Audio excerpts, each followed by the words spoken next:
So BTS comeback concert drew tens of thousands of fans after a break of more than 3 years caused by members' mandatory military service. For more on this, we're joined today by David Tizzard, professor of Korean Studies at Seoul Women's University. Professor Tizzard, thanks for coming on today. Thank you for having me. It's wonderful to be here. So, this was their first concert in more than 3 years because of their mandatory military service, and it was live streamed in 190 countries on Netflix.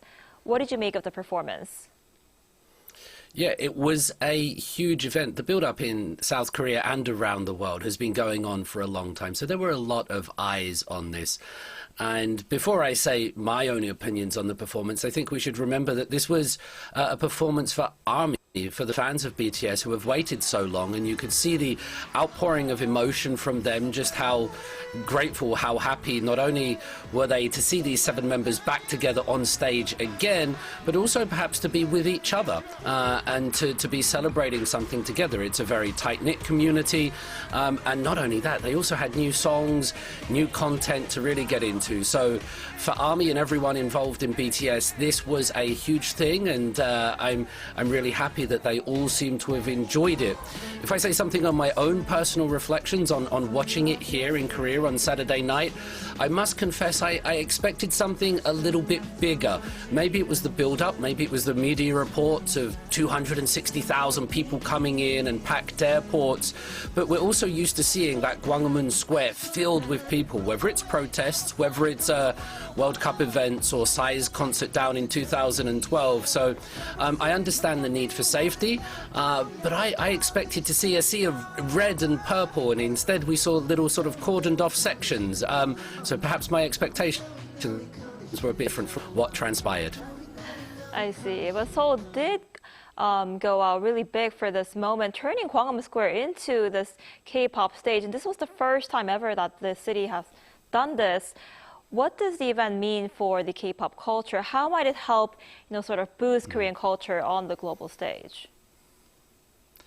It's fascinating for Korean culture, and it's such a good thing. 7 years ago, by the way, I performed on that stage with a dynamic duo and performed Arirang. So that area has been used before for concerts and things like that. But what this does for Korean culture around the world is very important, because the whole world tuned in to this, the heart of Seoul, and they did it at Korea time as well. This was 8 p.m. This was prime time here in South Korea, but it wasn't around the world. And this brought all of these eyes, these millions of eyes, to look at Korea, to look at these symbolic landmarks, to hear these traditional sounds that were featured in some of the performance, and then to see these 7 Korean men. I think it's very symbolic that BTS chose to do this performance here in Korea, because they've spoken a lot about their roots and their identity and the language of their songs. But to do this here, I think was really something. It was really powerful. And, for those, I'm sure many people will know, but this is the stage of Seoul, South Korea, this Gwanghwamun Square. It's a site of historical memory. It's a site of trauma. It's a site of success. It's a site of political and social change.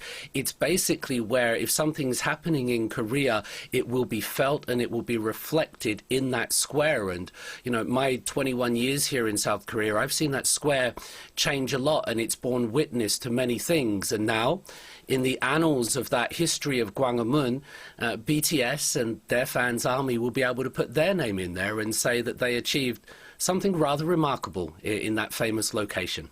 Right, absolutely. And there's been a lot of attention on the financial impact of BTS concerts, and with some even comparing this to the way Taylor Swift tours boost local economies through tourism. So with BTS now set for a world tour now, what kind of economic impact could this have on the cities that they perform in?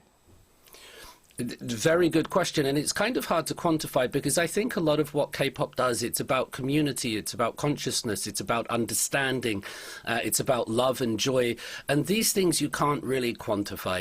The effect of an artist is not something that we should, I don't think, be reducing to monetary value. If people are spreading joy or love around the world, that's something that we need more than ever at the moment, and that's something that BTS are capable of. In terms of economics, as you of us specifically, I'm sure from this, Netflix is getting very rich. Bang Siak and Hybe are getting very rich, as the members of BTS. Whether this is going to transfer into the Korean economy remains to be seen. You know, of course, there will be some pull, there will be some tourism, but there will also be expenditures as well. There's a lot of reports and talk in the domestic media about the effect that this had on local businesses around Gwanghwamun. So it's big. We're talking lots and lots of money. But will this transform the lives of day-to-day citizens in South Korea? That's a different topic. But what it does do is this, is that, perhaps my last point on this, is that South Korea was not widely known. I mean, Psy in 2012 really put the country on the cultural map. And this country wants to be recognized. It wants to be seen. It wants to be heard. And that's what BTS are doing at the moment. And that's something of which I think they should be very proud. And the citizens of Korea are also proud of being recognized for who they are.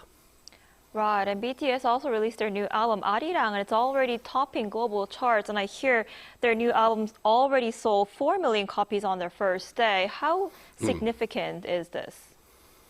I think this is what everyone expected. When BTS release music or content, we expect those kind of numbers. It's a global thing. And so those charting positions are well-deserved, well-earned, and it's made the ARMY very happy. I think what's more interesting to me is how this album and the songs will resonate in the coming months and years. Will it become a cultural event? Because many things emerge and they ride the top of charts, but then they sink. I mean, if you look at K-pop Demon Hunters, Golden and that, it became something defined. And that's what important pieces of work do. Whether this new album, Arirang, will have that cultural fandom and on broader society, we're only going to have to wait and see. Obviously, it's got off to a very, very good start with all the songs charting so high and lots of numbers. But remember, you know, pop music and art is not just about numbers, it's about the impact that it has on the culture. So we'll wait and see. I'm sure many people will be hoping that it does have a big impact. Let's perhaps address that question again in 6 months or a year and see what we say about it then.